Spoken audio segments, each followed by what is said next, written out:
2 pastores sem cargo público negociam recursos federais e controlam a agenda do ministro da Educação. Uma forma de alocar o dinheiro público que passa longe de qualquer critério técnico e que pode acarretar uma série de irregularidades. Tudo isso num ministério marcado por uma série de controvérsias sobre o governo atual. Eu sou Antônio Mami e esse aqui é o Durma Com Essa, o podcast de notícias do Nexo.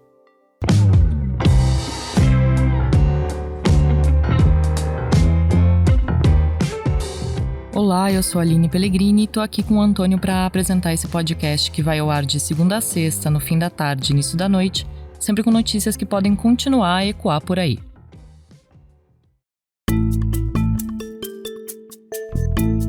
Terça-feira, 22 de março de 2022. Dia de reações em Brasília às revelações de que o ministro da Educação, Milton Ribeiro, estaria priorizando o repasse de verbas públicas a prefeituras que contam com a intermediação de pastores evangélicos. Primeiro foi a oposição. O líder da minoria na Câmara, Alencar Braga, do PT de São Paulo, apresentou uma queixa-crime no Supremo Tribunal Federal pedindo o afastamento do ministro. A bancada do PSOL na Câmara disse que vai protocolar uma representação no Tribunal de Contas da União e no Ministério Público Federal para apurar indícios de crimes de responsabilidade e improbidade administrativa por parte de Ribeiro. O deputado Fábio Tradi, do PSD do Mato Grosso, protocolou um requerimento de convocação para o ministro dar esclarecimentos no Congresso. E nas redes sociais, a deputada Tabata Amaral, do PSB paulista, chamou o Ministério da Educação de, abre aspas, antro de corrupção, improbidade administrativa e tráfico de influência, fecha aspas. Depois veio o fogo amigo. Milton Ribeiro é pastor presbiteriano. E segundo a coluna da jornalista Mônica Bergamo, a bancada evangélica deu 24 horas para o ministro explicar esse áudio aqui, revelado na segunda-feira pelo jornal Folha de São Paulo. A minha prioridade é atender, primeiro, os municípios que mais precisam. E segundo, atender a todos os que são amigos do pastor Gilmar. Não tem nada com o Arilton e tudo com o Gilmar. Está entendendo, Gilmar? Sim, senhor. Ele também escuta isso. Ele escuta. Então, o Gilmar. Obrigado. Que foi um pedido especial que o presidente da República fez para mim sobre a questão do Gilmar, apoio.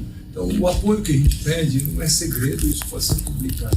É apoio sobre a construção das igrejas.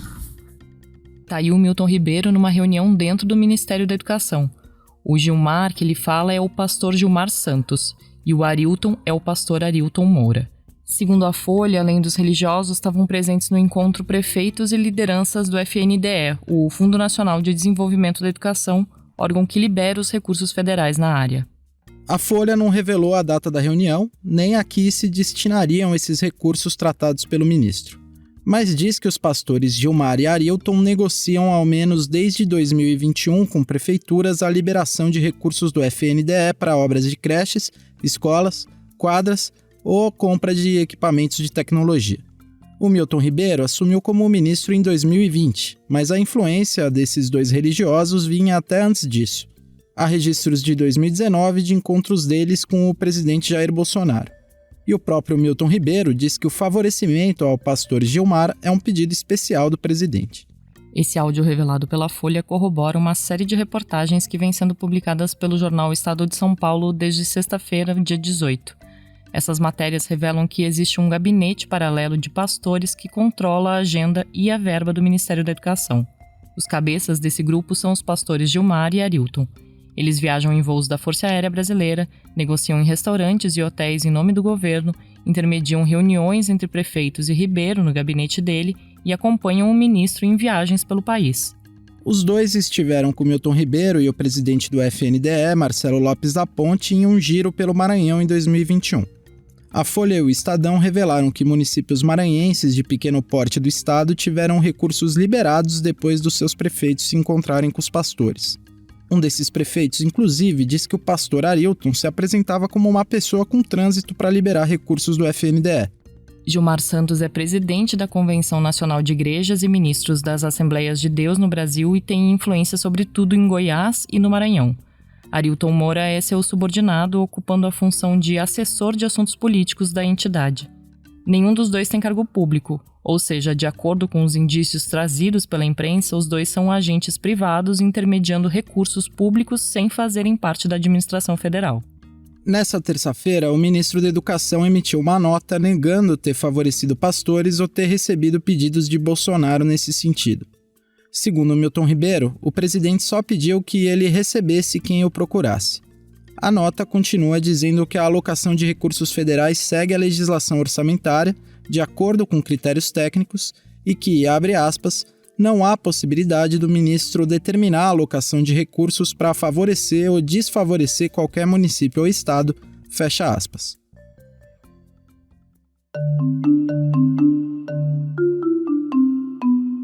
Bolsonaro chegou ao Palácio do Planalto com um discurso para a área da educação fortemente marcado pelas ideias do escritor Olavo de Carvalho, morto em 2022.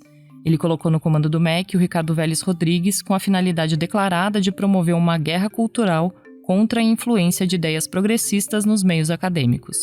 Sem preparo para gerir a pasta em meio a disputas com os setores militares do governo, o Vélez foi pressionado por parlamentares a deixar o cargo 3 meses depois de assumir em 2019.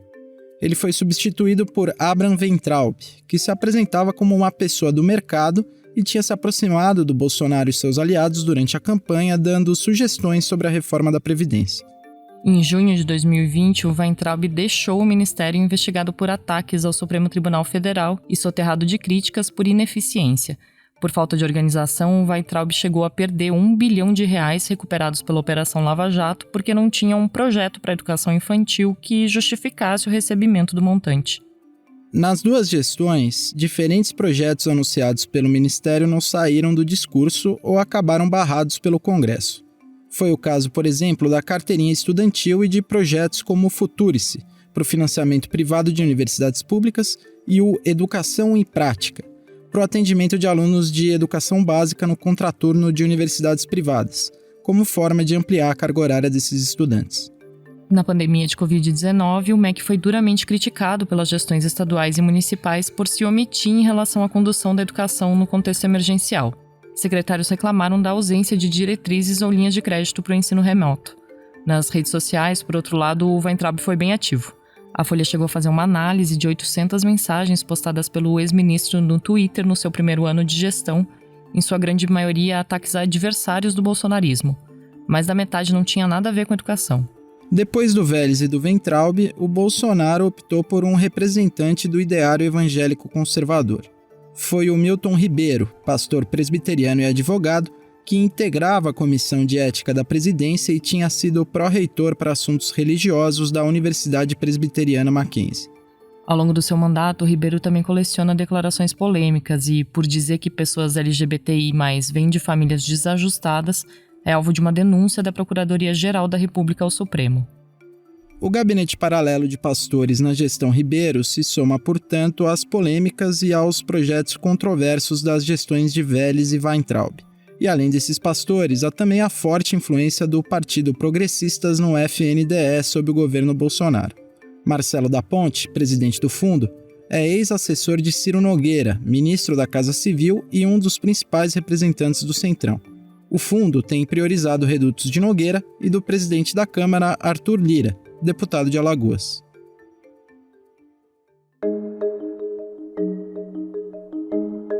A hashtag Bolsolão do MEC virou o assunto mais comentado no Twitter nessa terça-feira.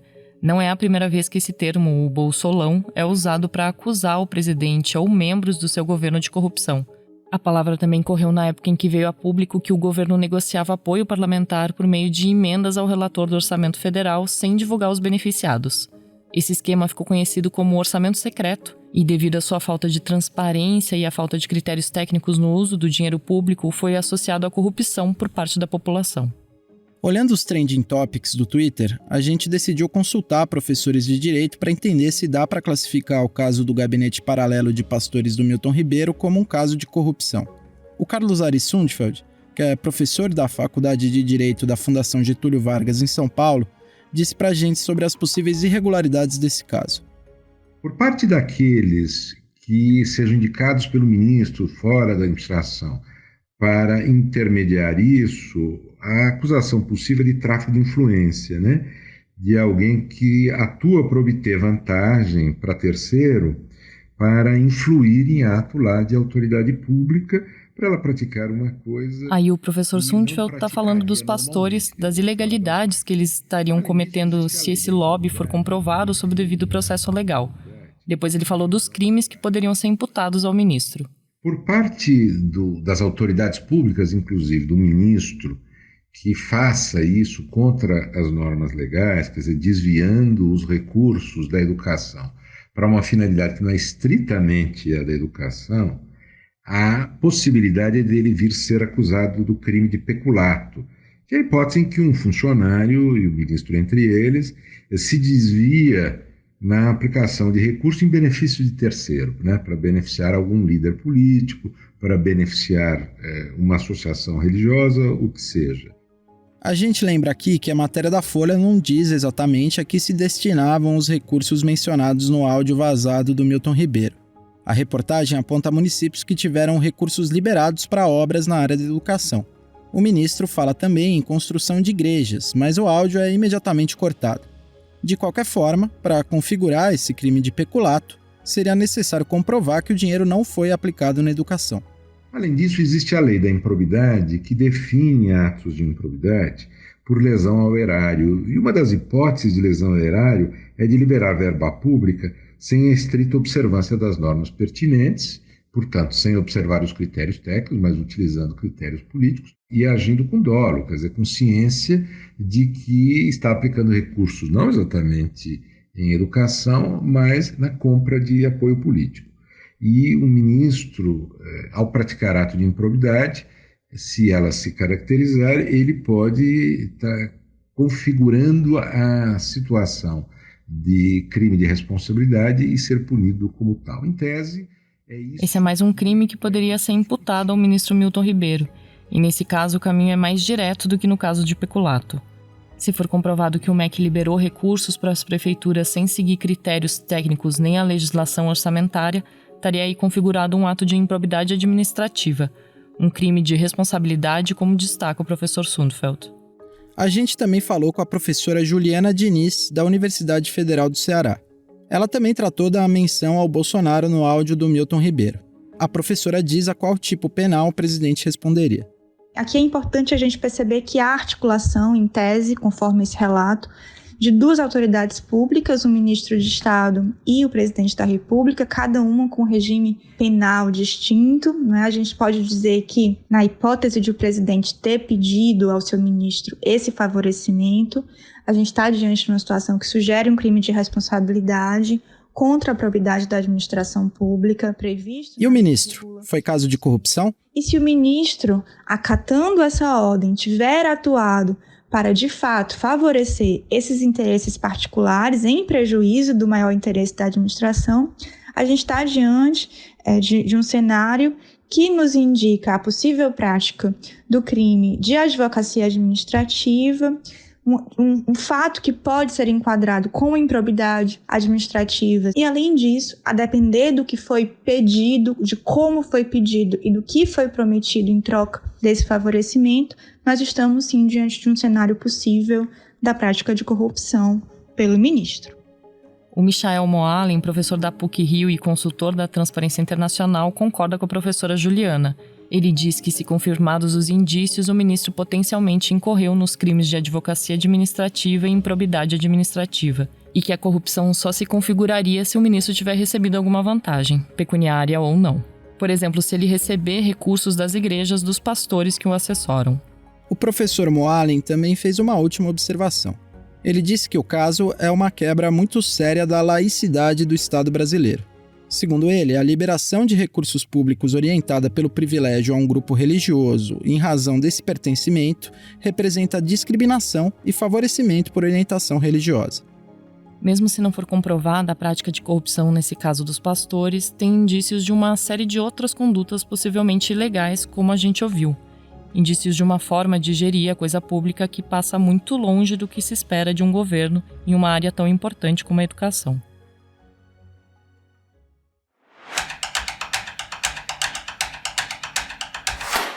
As eleições para o Conselho de Administração da Petrobras estão marcadas para 13 de abril. As mudanças no órgão vão acontecer num momento de muita pressão sobre a estatal. O nosso redator de economia, Marcelo Rubissec, vai falar um pouco sobre esse assunto para a gente. Marcelo, para começar, qual que é o papel do Conselho de Administração da Petrobras? Bom, o Conselho de Administração da Petrobras, ele não tem aquela função de tomar decisões do dia a dia.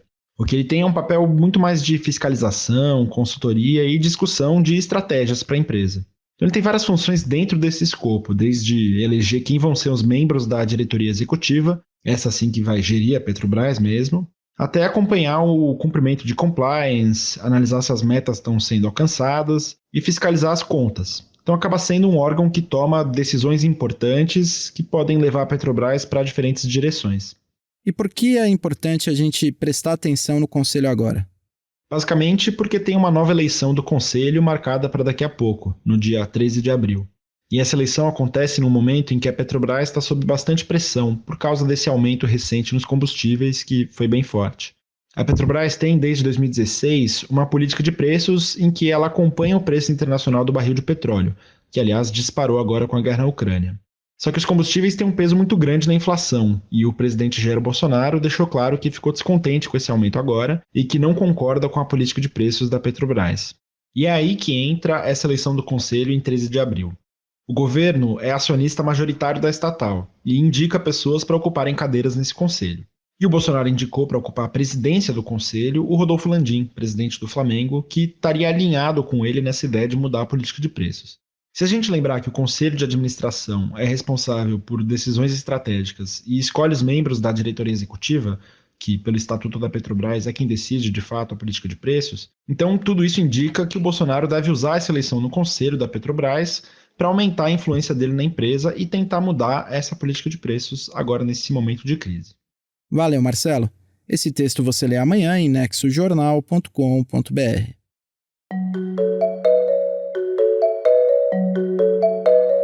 A guerra na Ucrânia causa impactos globais, impactos que se manifestam de formas diferentes mundo afora. O repórter especial João Paulo Charlot explica os efeitos do conflito do leste europeu no continente africano. Olá, ouvinte, olá, amigos do Durma com Essa. A guerra na Ucrânia está provocando sérias consequências em países em desenvolvimento, sobretudo na África, em países que dependem do trigo, do óleo de cozinha e dos combustíveis importados da Rússia e da Ucrânia, os dois países em guerra. Os preços que já vinham subindo por outros motivos, especialmente por causa da pandemia, agora chegaram a novos patamares ainda mais altos desde o início do conflito em 24 de fevereiro. No Egito, por exemplo, que importa da Rússia e da Ucrânia 80% do trigo que consome, o preço do pão subiu em média 25% desde que a guerra começou. Em alguns pontos de venda, o aumento chegou a 50%. O governo egípcio já injeta o equivalente a mais de 13 bilhões de reais em subsídios para diminuir o preço do pão. Agora terá de injetar ainda mais recursos ou lidar com o risco de uma insatisfação popular num país com histórico recente de convulsão social. Na África do Sul, o governo começa a impor restrições ao comércio de combustíveis, racionando o consumo. No Mali, na Líbia, na Tunísia, o aumento do preço do pão e de outros itens básicos da alimentação, como óleo de cozinha, também preocupa. Rússia e Ucrânia respondem por 30% de todo o trigo exportado no mundo. A guerra bloqueou os portos ucranianos no Mar Negro e no Mar de Azov, por onde a produção era escoada. Além disso, as sanções isolaram a economia russa. Eu conversei por telefone hoje cedo com João Bosco Monte, que é presidente do Instituto Brasil-África, e estava na África do Sul. Ele foi muito cuidadoso em fazer previsões, porque a guerra na Ucrânia já derrubou várias delas. Ainda assim, caso se confirme um cenário persistente de inflação e desabastecimento, ele vê como possível o surgimento de movimentos de contestação contra governos do continente africano, onde 40% da renda da população é gasta com alimentos, enquanto em países desenvolvidos esse percentual não passa de 17%.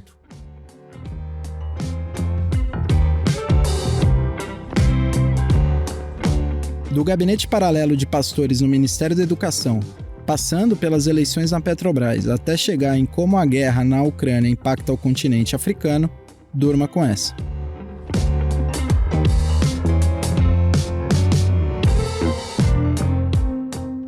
Com roteiro de Antônio Mami, produção de Aline Pellegrini, participações de Marcelo Rubissec, João Paulo Charlot e edição de áudio de Roberto Soares, termina aqui mais um Durma Com Essa. Amanhã a gente volta. Até!